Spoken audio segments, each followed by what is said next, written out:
kalingap. Papunta tayo kinanika ngayon. Nabili tayo mga gamit. Lukat gagi pare. Kakashare po natin kay Milky Way.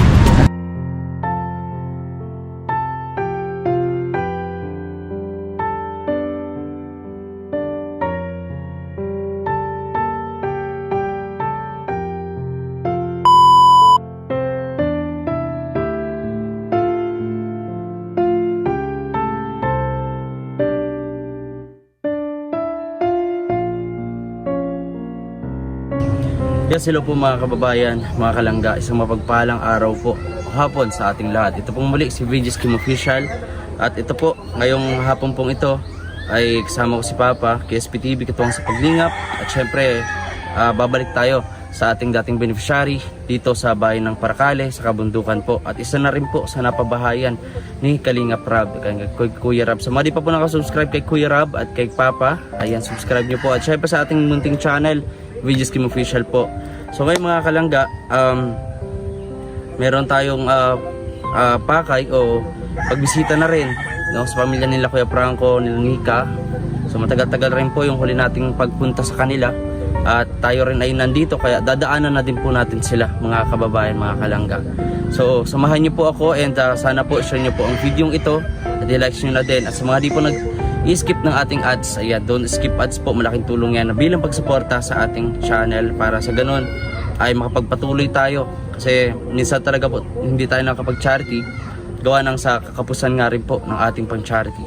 So ayun mga kababayan, at puntahan natin sa kanila, puntahan natin at bisitahin natin sila Kuya Franco. Tara po.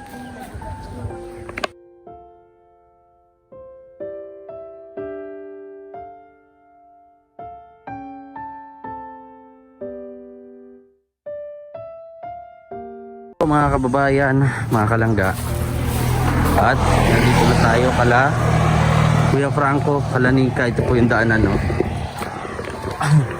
Napansin ko lang po dito mga kalangga ay tila walang tao.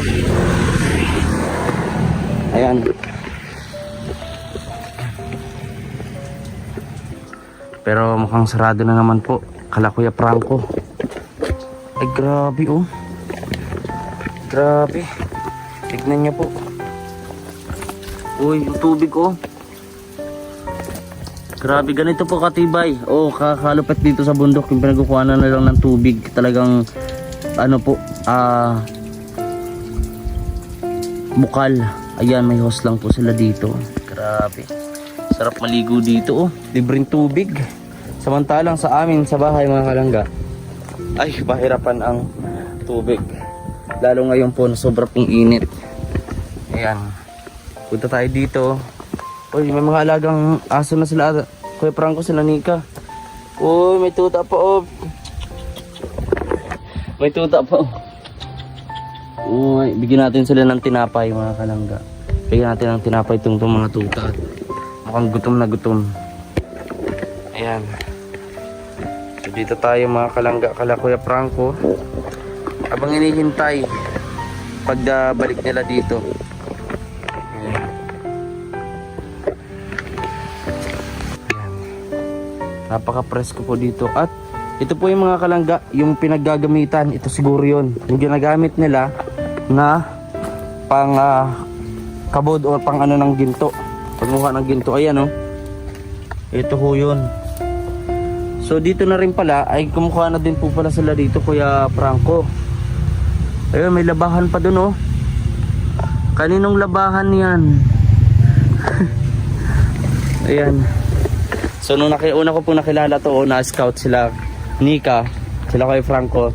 Talagang grabe ho, napakaliit yung bahay nila. Talagang kapag hahangin ng konti ay talagang umuuga yung bahay. Nakatali lang po pati yung bahay nila. Sobrang liit. At sila Kuya Franco na din po naging tulay para mapuntahan ko sa napakalayong kabundukan dito sa Paracale, sila Tatay Mario at Maricar. So sinakasama ko po nun si Kuya Franco, mga kababayan, mga kalangga. Ayan, at syempre shoutout nga rin po pala kay Kuya Rab, Kalingap Rab. Ayun, dahil natulungan po ang pamilya nila Nika at syempre po sa mga taong sumuporta. Ayan, at sumusuporta po So hintayin po natin sila dito mga kalangga. At ilang beses nga po pala parang tinangkang buksan o pasukin ang bahay ng Nika. 3 beses daw po na tinangkang pasukin itong bahay na ito. May mga nakasabit pa, sintabi po. At ito naman po mga kalangga, habang wala sila Nika, ang ginagawa natin dito ay itutur natin sila dito sa bahay na to, although hindi tayo makapasok. Yan, ito po yung kanilang lutuan. Ayan. Comment po kayo kung relate po kayo na mayroon din pong ganito sa bahay ninyo or napagdaanan nyo ang ganito. At kakatakot naman, baka po may ahas dito. Baka dito may ahas. Oo. Grabe. So yung mga aso hindi pa ako binabatok, nagangwagayway po sila ng ng buntot. Kilala na po nila ako. Ayan o. Hi ka dito sa camera ko. Ayan po. So hintayin po natin sila at meme uuwi na rin po siguro yan. Nasa trabaho po kasi si Kuya Franco. At si Nika ay siguro ay may pinuntahan. O di kaya naman po ay pumunta sa kanilang magulang. Ayan. So para maibigay natin yung munti nating dala dito para sa kanila mga kalangga. Ayan. Hintayin lang po natin sila. Press ko ng tubig oh. Grabe. Yun nga lang eh, maraming basura po dito. Which is hindi maganda. May basura sa ganito. Hello mga kalangga, mga kababayan. At may mga dala tayo dito. Pagkain. At bigas para kala Kuya Franco, kala Nika. Ayun, at sa mga bata. So, naghihintay tayo ng almost 20 minutes na. Ayan, para makausap sila, makamusta. Ayan. Pero hintay-hintay pa tayo mga kalangga. Kasi baka maya-maya ay dumating na rin po sila Nika. At maibigay natin itong natin, dala natin mga kalangga. Ayan. May mga aso din po dito eh. Kainin natin yung mga aso kasi mukhang gutom na po. Ito. Ito may aso dito. Ayan. Dito ka, tuta. May tuta dito. Ayan. Ito natin. Kuha tayo ng tinapay. May tuta din po tayo naririnig sa kabila. Oh. Ano yun? May tuta din. Ano natin sila? Bigyan po natin sila ng tinapay. Ayan. Pero konti lang kasi para naman po ito na sa mga bata. Ayan, naawa lang po talaga ako sa mga puta. Kaya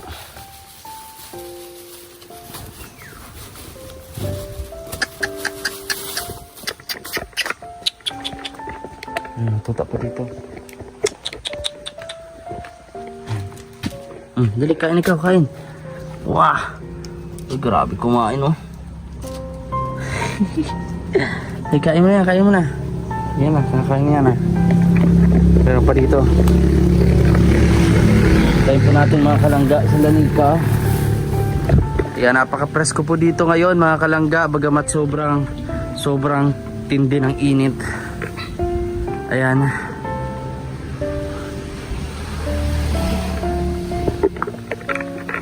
And shoutout nga po pala kay Kuya Rob, kay Kalingap Rob. Dahil inalaw niya po ako na mag-vlog. Sabi po niya na pwede mong i-vlog yung bro, yung ganyan. And sa mga share din ni Ninong Val, ni Kuya Val, pwede rin po nating birbisitahin. Katulad po nila Kuya Pedro. Yan. At napabahay rin po sa may Vinsons. Yan. Napaka-presko dito. So unti-unti na pong hindi nagiging maganda itong maliit na sapa na ito o creek kung tawagin. Ayan. So binay ko po ito ng almost 1 hour 1 hour and 20 minutes siguro po, almost ganun. So wala tayong matanungan, walang tao. Ayan. Pero silipin natin yung bahay nila dito sa may kusina mga kalangga. Makita nyo. Ayan. Walang katao-tao mga kalangga. May kanin pa nga rito. Ba't nakaabot yung kanin dyan? Ayan. So, may mga sinampay. Hindi ko po alam kung saan sila Nika.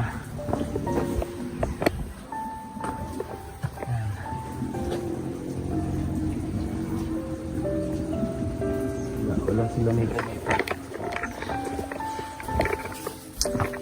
Pero kung di natin makausap sila Nika, ay pwede naman natin itong iwan, itong mga dala natin. Para naman pagdating nila, magulat sila, ba't mayroong bigas dito? Yan. Kasi sabi po nung pamangkin ni Maricar, ay ni Nika, ay kapos na kapos talaga ang pamilyang ito ngayon. At nangungutang na lang po para pambili ng bigas. So meron tayo kahit paano, di man karamihan, hindi man po kalakihan mga kalangga. Kahit paano po kahit ngayong araw makaano sila, ma-survive nila to nang walang pagkukutangan o walang kung ano pa man naisipin patungkol sa bigas o kakainin nila ngayong araw. At pasensya na rin po mga kalangga dahil bihira po tayo makapag-charity. Alam niyo po mga kalangga, nasa lowest part po, no, or lowest na yung ating sinasahod o salary sa YouTube. Ganun pa man, kahit gusto natin yung kilala niyo naman po ako na noon pa charity vlogger na po ako at wala akong inuurungan, mapaulan man yan, mapabagyo man yan, kainitan, kahit gaano kalayo kabundukan, pinapasok natin yan mga kalangga kahit mag-isa lang tayo. At saan po ninyo na babalik rin tayo sa pag-charity. Kung nagawa nga natin, magagawa rin natin ngayon mga kalangga. Pero minsan hindi ko po maiwasan na mag-overthink or panghinaan ng loob kung bakit o kung paano, kung saan ako magsisimula ulit dahil kapos nga tayo sa budget pang charity mga kalangga. At isa pa dito yung kasunod-sunod na pagmamahal ng mga bilihin at pati gas. Alam nyo mga kalangga, yung 500 na budget ko noon pag magcha-charity ako, may bigas na ako niyan, may mga grocery na ako niyan, ang rami. Pero ngayon mga kalangga, yung 500 pesos na yan, yung 250 pang gasolina, balikan. Yung 250, kapos na kapos, pang bili mo pa ng bigas, ganyan. So wala na ako mabibili na 5 kilos na bigas at sa halagang 250 pesos at grocery. Ganun na po kamahal talaga ngayon mga kalangga. Yung 500 pesos na yan, talagang sa gasolina talaga napupunta. Kaya pagpasensyahan nyo na po kung maliit man yung naitutulong natin, na ibibigay natin, pero ito po mga kalangga ay bukal po sa puso natin, no? Ang makapagbigay ng munting tulong. Kaya alam ko may magsabi kung kunti naman ang binibigay mo, ganyan, merong magkukumpara. Pero noon ko pa yung nababasa mga kalangga at nasanay na ako. Wala tayong magagawa, ay alangan po naman po mga kalangga na pilitin natin yung isang bagay na hirap pa tayong i-provide, no? Mahirap pilitin natin isang bagay na di pa natin kaya. Ang mahalaga dito, wala sa liit o sa laki, kundi kung gaano kabukal yung puso mo magbigay para sa tao. Ayan. Sana po pagpasensyahan nyo na po kung maliit man yung naitutulong ko na ibibigay ko sa ngayon mga kalangga. At ngayon pa lang po ulit tayo talagang magbabalik sa pag-charity vlog. Ayun. So anong oras na mga kalangga? Anong oras na? Ay, ayan. 3:00. Ang bilis ng oras mga kalangga. 3:00 na. Grabe, ang bilis na po ng oras ngayon mga kalangga. 3:00 na at hindi pa rin talaga nagpapakita sila Kuya Franco, no? So gagawin natin mga kalangga, mga kababayan, ay iwan natin siguro itong dala natin. Ayan, dito sa madali nilang makita. Hindi ko naman pwedeng buksan itong pintuan nila kasi ano po yun, pamamasok bahay na po yun. Ano na yun, trespassing. So dito ko ilalagay at i-chat ko na lang po kung sino kung pwedeng may chat kasi mahina po ang signal rito. Ayan, dito ko na ilalagay yan mga kalangga. So pagdating nila, makikita nila to.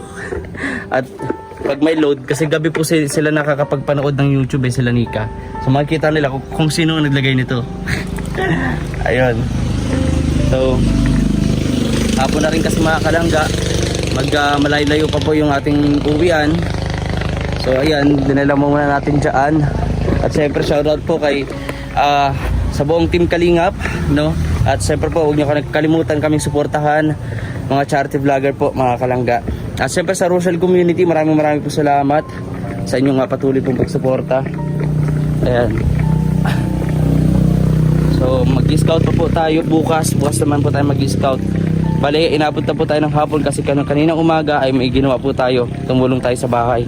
Kaya ngayon na lang tayo nakapag-vlog ng hapon. Ayan. So again po mga kalangga, maraming salamat sa inyong patuloy na pagsuporta. Sa mga di po nag-skip ng ads, maraming po salamat. At babiyahin na po ako, mukhang hindi pa darating talaga si Kuya Franco. Ayan. Last time po kasi na chinek natin, si Kuya Franco po pala ay mayroong tinatagong sakit. Although di naman niya binanggit kung ano yun, pero kaya pala daw siya naka-hood. So yun po yung reason. So ayun mga kalangga, maraming salamat sa inyong patuloy pong pagsuporta at panonood sa ating vlog. Ito pong bali si Videos Game Official. God bless po sa ating lahat mga kalangga.